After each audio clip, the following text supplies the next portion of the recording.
আসসালামু আলাইকুম ওয়া রাহমাতুল্লাহ। কেমন আছেন সবাই? আশা করি আল্লাহর রহমতে ভালো আছেন। আজ আমরা এমন এক বিস্ময়কর ঘটনা নিয়ে কথা বলবো যা শুনলে আপনার মনে প্রশ্ন জাগবে, এটা কি করে সম্ভব? হ্যাঁ, আমরা কথা বলছি আসহাবে কাহাফ বা গুহাবাসীদের নিয়ে। বাইবেল বা খ্রিস্টান ঐতিহ্যে যারা 7 স্লিপার্স নামে পরিচিত। কল্পনা করুন তো, ঘুমিয়ে পড়লেন আর ঘুম ভাঙার পর দেখলেন আপনার চারপাশে ৩০০ বছর পেরিয়ে গেছে। আপনার পরিবার, সমাজ, এমনকি রাজা বাদশাহ সব কিছুই বদলে গেছে। এটা কি কোনো গল্প, নাকি এর পেছনে লুকিয়ে আছে এক মহা বিস্ময়কর সত্য যা কোরআন আমাদের জানিয়েছে? আজ আমরা কোরআন ও সুন্নাহর আলোকে এই ৩০০ বছরের ঘুমের রহস্য এবং এর পেছনের কারণ উদ্ঘাটন করব। চলুন শুরু করা যাক। সময়টা ছিল রোমান সাম্রাজ্যের, যখন খ্রিস্ট ধর্মের নামে মূর্তি পূজা ও পৌত্তলিকতা ব্যাপক আকার ধারণ করেছিল। রাজা দাকিয়ানুস বা ডেসিয়াস ছিলেন একজন নিষ্ঠুর ও অত্যাচারী শাসক।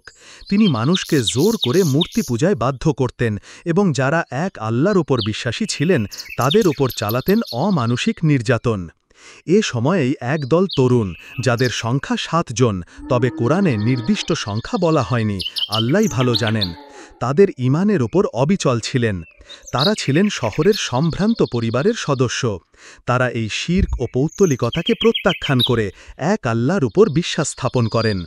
যখন তারা দেখলেন যে রাজার অত্যাচার এতটাই বেড়ে গেছে যে তাদের ঈমান রক্ষা করা কঠিন, তখন তারা শহর ছেড়ে পালিয়ে যাওয়ার সিদ্ধান্ত নিলেন। তারা আশ্রয় নিলেন এক নির্জন গুহায়। তাদের সঙ্গে ছিল একটি কুকুর, যার নাম ছিল আল কিতমির। গুহায় প্রবেশ করে তারা আল্লাহর কাছে দোয়া করলেন যেন তিনি তাদের ওপর রহমত বর্ষণ করেন এবং তাদের জন্য সঠিক পথ উন্মুক্ত করেন। আর এখানেই ঘটে আসল অলৌকিক ঘটনাটি। তাদের এই দোয়ার পর আল্লাহ তাআলা তাদের ওপর এক গভীর ঘুম চাপিয়ে দিলেন। কোরআনে সূরা আল কাহাফের 11 নম্বর আয়াতে আল্লাহ বলেন, فَضَرَبْنَا عَلَى آذَانِهِمْ فِي الْكَهْفِ سِنِينَ عَدَدًا। অতঃপর আমি গুহার মধ্যে অনেক বছর ধরে তাদের কানে পর্দা দিয়ে দিলাম, অর্থাৎ গভীর নিদ্রায় আচ্ছন্ন করে দিলাম। সূরা আল কাহাফ 18-11। এই ঘুম ছিল এক সাধারণ ঘুম নয়, এটা ছিল আল্লাহর এক মহা বিস্ময়কর নিদর্শন। কোরআন তাদের ঘুমের বর্ণনা দিতে গিয়ে বলে, وَتَحْسَبُهُمْ أَيْقَاظًا وَهُمْ رُقُودٌ وَنُقَلِّبُهُمْ ذَاتَ الْيَمِينِ وَذَاتَ الشِّمَالِ وَكَلْبُهُمْ بَاسِطٌ ذِرَاعَيْهِ بِالْوَصِيدِ لَوِ اطَّلَعْتَ عَلَيْهِمْ لَوَلَّيْتَ مِنْهُمْ فِرَارًا وَلَمُلِئْتَ مِنْهُمْ رُعْبًا। তুমি তাদেরকে জাগ্রত মনে করবে, অথচ তারা ছিল নিদ্রিত। আমি তাদেরকে ডান ও বাম দিকে পাশ পরিবর্তন করাতাম। তাদের কুকুরটি গুহার প্রবেশ মুখে তার বাহু প্রসারিত করে শুয়েছিল।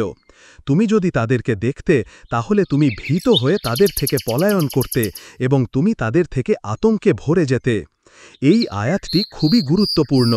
সাধারণ ঘুমে এত দীর্ঘ সময় ধরে একজন মানুষ থাকলে তার শরীর পচে যাবে, তার অঙ্গ প্রত্যঙ্গ অকেজো হয়ে যাবে।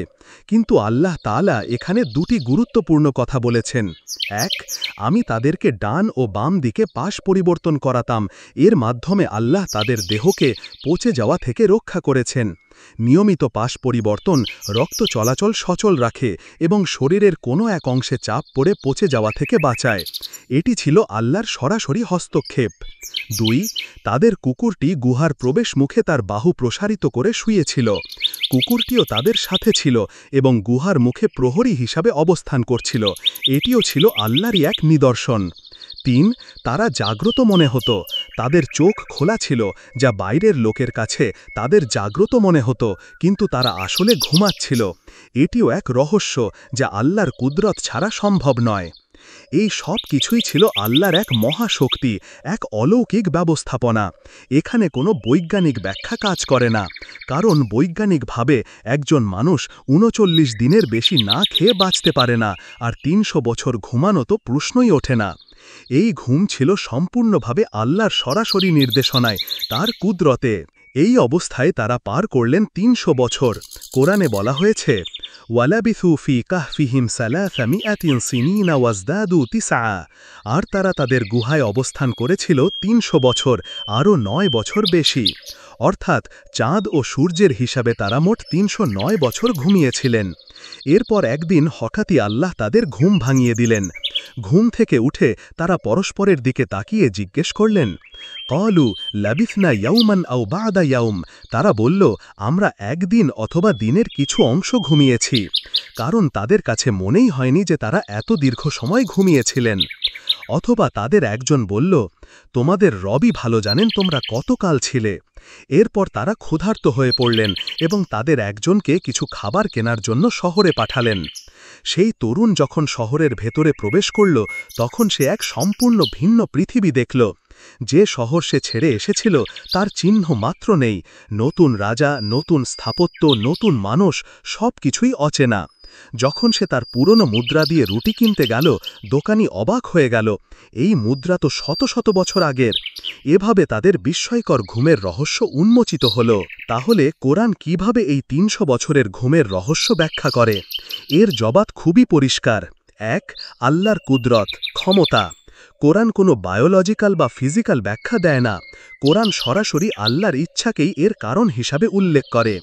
সূরা আল কাহাফের ১৮ আয়াতে আমি তাদেরকে ডান ও বাম দিকে পাশ পরিবর্তন করাতাম, এই কথাটি প্রমাণ করে যে এই ঘটনা ছিল সম্পূর্ণভাবে আল্লাহর প্রত্যক্ষ হস্তক্ষেপের ফল। মানুষীয় জ্ঞান বা বিজ্ঞানের দ্বারা এটি ব্যাখ্যা করা সম্ভব নয়। ২. ইলমুল গায়েব, অদৃশ্যের জ্ঞান। এই ঘটনার সময়কাল নিয়েও মানুষের মধ্যে বিতর্ক ছিল। এর জবাবে আল্লাহ তাআলা বলেন, কুলিল্লাহু আ'লামু বিমা লাবিসু লাহু গায়বুস সামাওয়াতি ওয়াল আরদ আবসির বিহি ওয়া আসমি' মা লাহুম মিন দুনিহি মিন ওয়ালিয়্যিন ওয়ালা ইউশরিকু ফি হুকমিহি আহাদা। বলুন, তারা কতকাল ছিল তা আল্লাহই ভালো জানেন। আকাশমণ্ডলী ও পৃথিবীর অদৃশ্য বিষয় তারই জ্ঞানাধীন। তিনি কত চমৎকার দেখেন এবং কত চমৎকার শোনেন। তিনি ব্যতীত তাদের কোনো অভিভাবক নেই। তিনি কাউকে তার শাসনে শরিক করেন না। এই আয়াতটি আসল রহস্যের সমাধান দেয়। মানুষের পক্ষে ৩০০ বছর ঘুমানো এবং জীবিত অবস্থায় ফিরে আসা সম্ভব নয়, কিন্তু আল্লাহর জন্য সব কিছুই সম্ভব। এই ঘটনা ছিল অদৃশ্যের একটি অংশ, যা শুধুমাত্র আল্লাহর জ্ঞানাধীন। তিনি যা ইচ্ছা করেন তাই হয়। এর পেছনে কোনো সাধারণ লজিক বা বিজ্ঞান খোঁজা বোকামি। এটা ছিল আল্লাহর পক্ষ থেকে তার বান্দাদের জন্য একটি সরাসরি মুআজিজা, অলৌকিক নিদর্শন।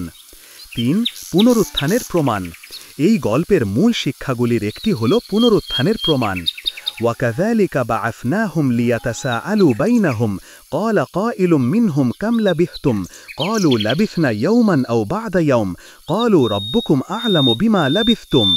এভাবে আমি তাদেরকে জাগিয়ে তুললাম যাতে তারা পরস্পরের মধ্যে জিজ্ঞাসাবাদ করে। তাদের একজন বলল, তোমরা কতকাল ছিলে? কেউ কেউ বলল, আমরা একদিন অথবা দিনের কিছু অংশ ছিলাম। অন্যরা বলল, তোমাদের রবই ভালো জানেন তোমরা কতকাল ছিলে। এই বিস্ময়কর গল্প থেকে আমরা অনেক গুরুত্বপূর্ণ শিক্ষা পাই। ১. ঈমানের দৃঢ়তা ও তাওয়াক্কুল। প্রতিকূল পরিস্থিতিতেও আল্লাহর ওপর অবিচল বিশ্বাস রাখা এবং তার ওপর পূর্ণ ভরসা করা। তারা যখন আশ্রয়হীন ছিলেন তখন আল্লাহর ওপর ভরসা করেই গুহায় প্রবেশ করেছিলেন। ২. আল্লাহর সর্বশক্তিমানতা।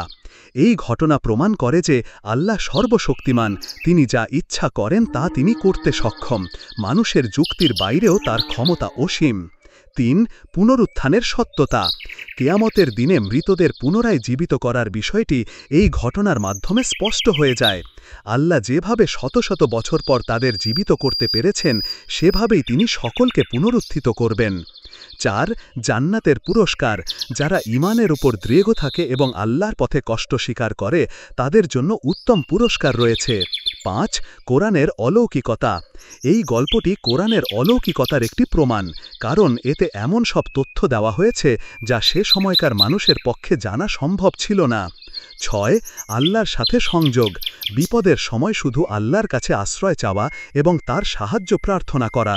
তো প্রিয় দর্শক, আসহাবে কাহাফের ৩০০ বছরের ঘুমের রহস্য কোনো বিজ্ঞান ভিত্তিক ব্যাখ্যায় সীমাবদ্ধ নয়। এটি সম্পূর্ণভাবে আল্লাহর এক কুদরত, তার একটি নিদর্শন। আল্লাহ আমাদেরকে এই গল্পের মাধ্যমে শেখাতে চেয়েছেন যে তার ক্ষমতা অসীম এবং তিনি যা ইচ্ছা করেন তা করতে সক্ষম। আমাদের সীমিত জ্ঞান দিয়ে তার সব কুদরতকে ব্যাখ্যা করা সম্ভব নয়, বরং তার ওপর পূর্ণ বিশ্বাস রাখাটাই আসল ঈমান। আশা করি আজকের এই আলোচনা থেকে আপনারা আসহাবে কাহাফের গল্প এবং কোরআনের দৃষ্টিকোণ থেকে এর ব্যাখ্যা সম্পর্কে জানতে পেরেছেন। এই গল্পটি আমাদের ঈমানকে আরও মজবুত করতে সাহায্য করে। যদি ভিডিওটি ভালো লেগে থাকে তাহলে অবশ্যই লাইক করবেন, কমেন্ট করে আপনার মতামত জানাবেন এবং শেয়ার করে অন্যদের জানার সুযোগ করে দেবেন। আমাদের চ্যানেলটি সাবস্ক্রাইব করতে ভুলবেন না, যাতে এমন আরও শিক্ষণীয় ইসলামিক বিষয় নিয়ে ভিডিওগুলো আপনার কাছে পৌঁছায়। ইনশাআল্লাহ দেখা হবে পরবর্তী ভিডিওতে। সেই পর্যন্ত সবাই ভালো থাকবেন, সুস্থ থাকবেন। আল্লাহ হাফেজ।